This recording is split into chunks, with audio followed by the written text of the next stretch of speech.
मूर्तिभ्यः नमो अर्यन्ताणं नमो सिद्धाणं नमो ऐरियाणं नमो वत्सायाणं नमो लोये सव्विसाहुणं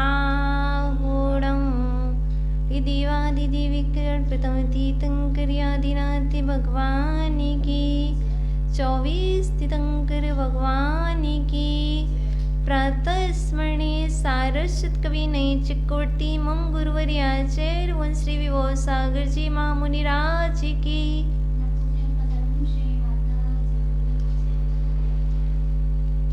अभी तक हम सभी ने तत्वोपदेश के माध्यम से पंच परमेष्ठी 24 तीर्थंकर और आदिनाथ भगवान का स्मरण और शास्त्र की प्रतिज्ञा और प्रथम मंगलाचरण और द्वितीय मंगलाचरण में अद्वितीय मंगलाचरण को जाना था। इस तरह से हमारे 10 श्लोक हो चुके थे। अब आज हम 11 नंबर के श्लोक में प्रवेश पा रहे हैं, जिसमें पूज्य गुरुवर बतला रहे हैं ईश्वर का परिचय क्या है। जैसे आपसे पूछा जाता है आपका परिचय क्या है, तो आप अपना बायोडाटा दे देते हो। उसी तरह इस 11वें नंबर के श्लोक में पूज्य आचार्य भगवान ईश्वर का परिचय बतला रहे हैं। तो चलिए हम और आप सभी ईश्वर का परिचय प्राप्त करें कि मेरे जो ईश्वर है, मेरे जो परमात्मा है, उनका परिचय सच में क्या है। अनंताः ईश्वरः सन्ति राजन्ति ते शिवालये स्वस्मिन् स्वस्मिन् सदा पूर्णः सर्वदा सुखभोगिनः सर्वदा सुखभोगिनः सर्वदा सुखभोगिनः। यहाँ पर इस श्लोक के माध्यम से ईश्वरः, ये कौन सा वचन है? बहुवचन है।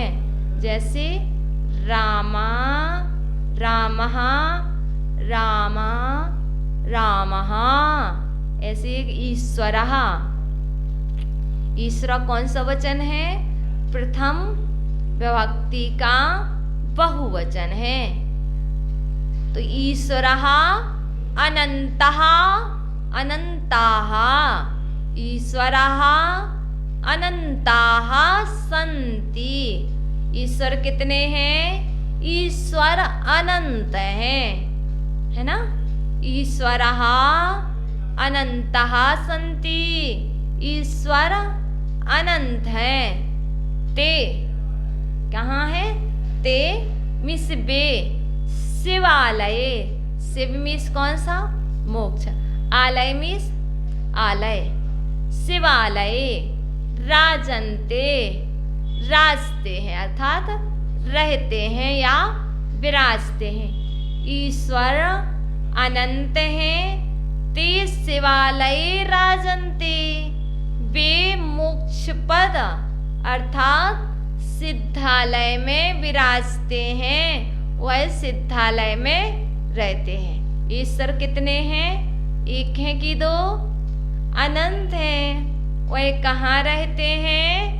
वह सिद्धालय में रहते हैं। और कैसे हैं? स्वस्मिन् स्वस्मिन्, थर्ड चरण में लिखा स्वस्मिन् स्वस्मिन्, ये सप्तमी विभक्ति है।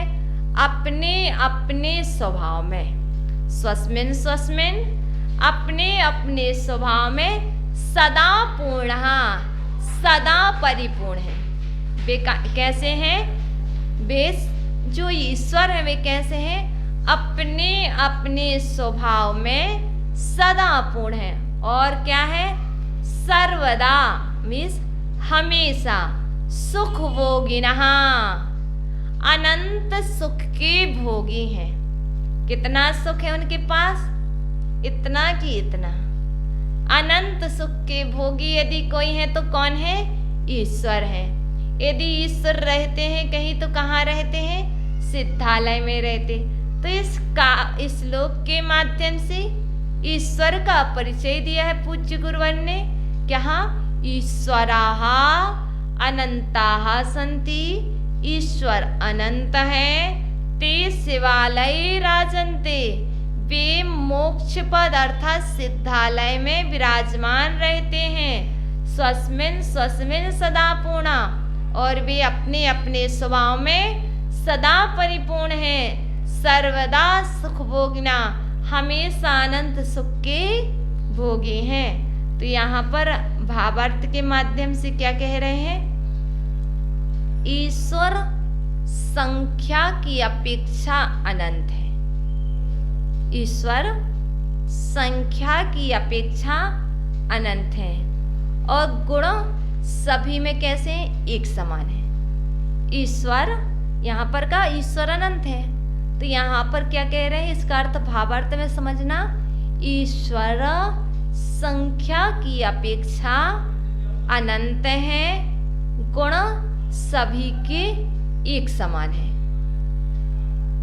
गुण सभी ईश्वर के एक समान है और संख्या की अपेक्षा ईश्वर अनंत है, क्योंकि अष्ट कर्म नाश कर ही सभी परमात्मा हुए हैं।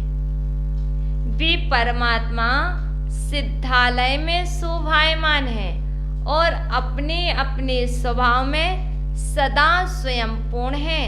हमेशा प्रतिपल आत्मीय अनंत सुख के भोगी हैं।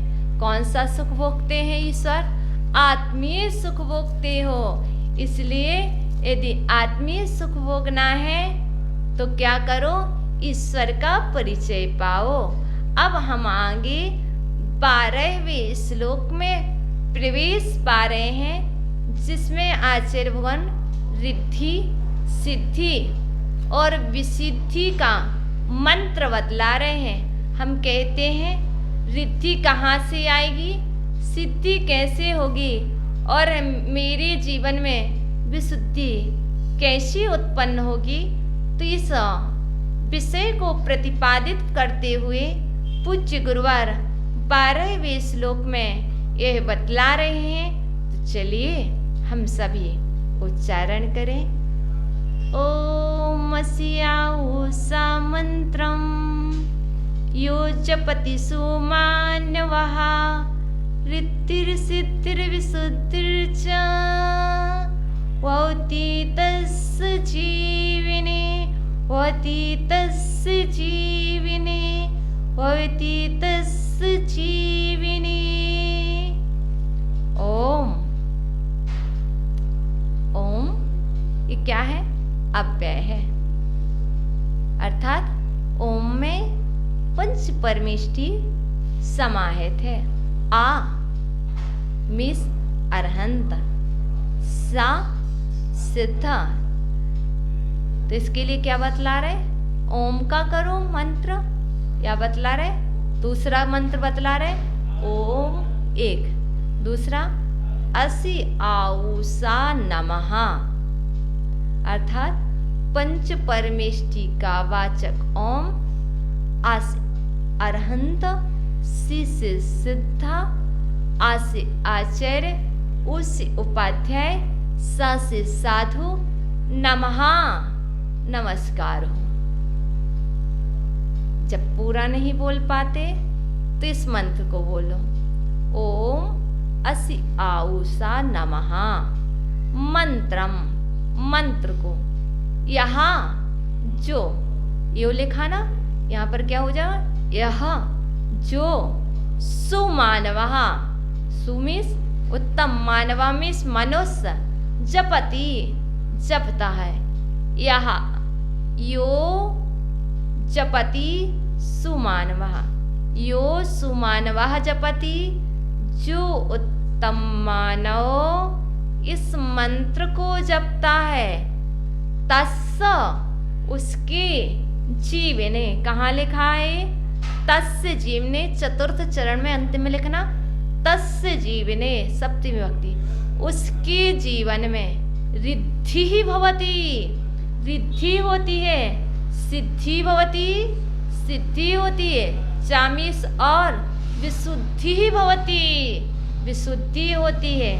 यहाँ पर पूज्य आचार्य भगवान ने बतलाया ओम असि आऊषा, इस मंत्र को उत्तम मानव महाभक्ति भाव से जपता है, उसके जीवन में रिद्धि, सिद्धि और विशुद्धि प्रकट होती है।